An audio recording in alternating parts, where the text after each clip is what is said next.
So now we've designed our sprite, what we want to do is have a look at how we can move it around the screen.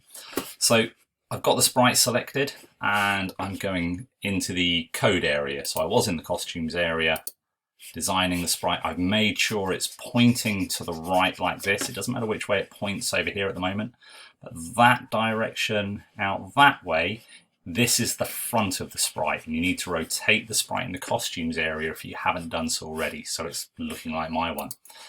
First thing I want it to do is appear in the right place, but let's start with an event. So I want the game to start when I click the green flag. That's the green flag up here.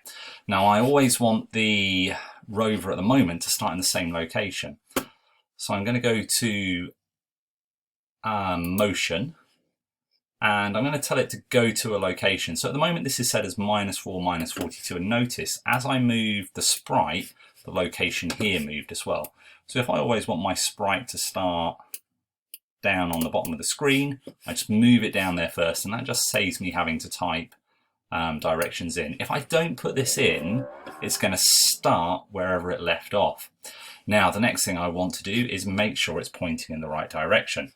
So I'm just going to take the pointing direction and just change that to 0. Could have just typed in 0 there.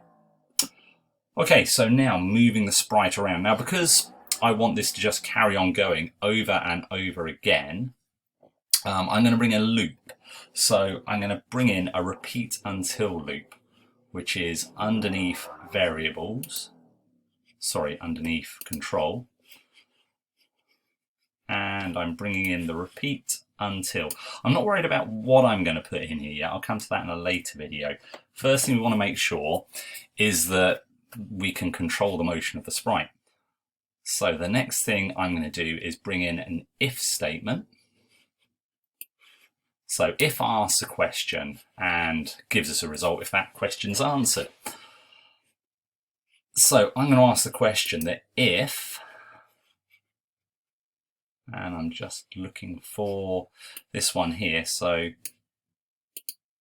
if the right arrow is pressed, then I want the motion, let's go up to motion, I want it to turn to the right. I'll leave that on 15 degrees, I'm quite happy with that. Now if I didn't have this repeat until block, it would just ask this question once and I'd only be able to make one turn to the right. Okay, next thing I want to do is turn to the left. So what I can do here is I can duplicate this block. Now to duplicate it, if I click on the blue bit and I just duplicate that block. So I'm going to right click and just delete that. If I duplicate the if statement, I can duplicate the whole lot. I can pop it down there.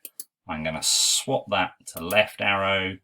Now I could either put in a -15 here, but I'm just going to delete that block and I'm going to bring in turn anti-clockwise or to the left by 15 degrees. So this should now mean that when I start the code by pressing the arrow, my sprite turns around, but it can't go forwards or backwards at the moment. You can see the directions changing over here.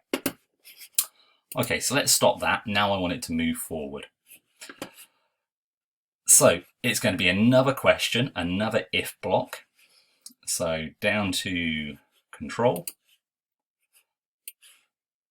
So if, and I could have duplicated this here, sensing, and I use the space key this time. So if the space key is pressed, it's going to be in motion again, and I want it to move forwards.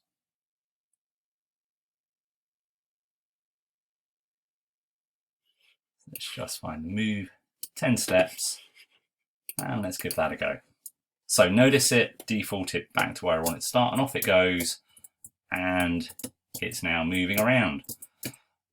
One thing I could have done with my sprite to make it easier to navigate was maybe had something that clearly distinguished what the front of the sprite was. But like I say, you can spend a bit more time designing your sprites as well. You may well have encountered this problem. So when you designed your sprite, I'm just going to zoom out. And if you remember, we said your sprite, I did not want to do that. So I'm going to just go to selector and I'm just going to change my sprite a bit. Remember we said that your sprite had to be lined up over that cross. This is what happens if it's not.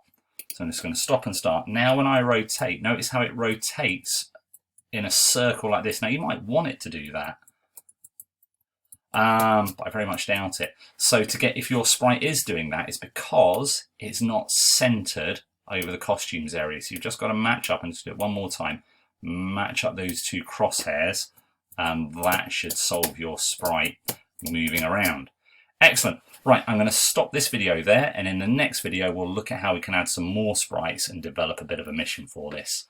So I'll just leave the code up on the window.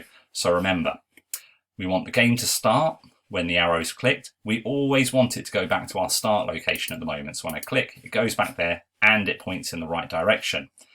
These 1, 2, 3 blocks are all contained within this repeat until block. And make sure you don't accidentally do things like this where you have an if inside an if. If those ifs weren't inside that repeat until block, it would have the result of you only having one chance at doing one of these things. So the repeat until means we can just continually do this. And in the next session, we'll go, well, okay, eventually we need an end to the game. And that's why we've got a repeat until block.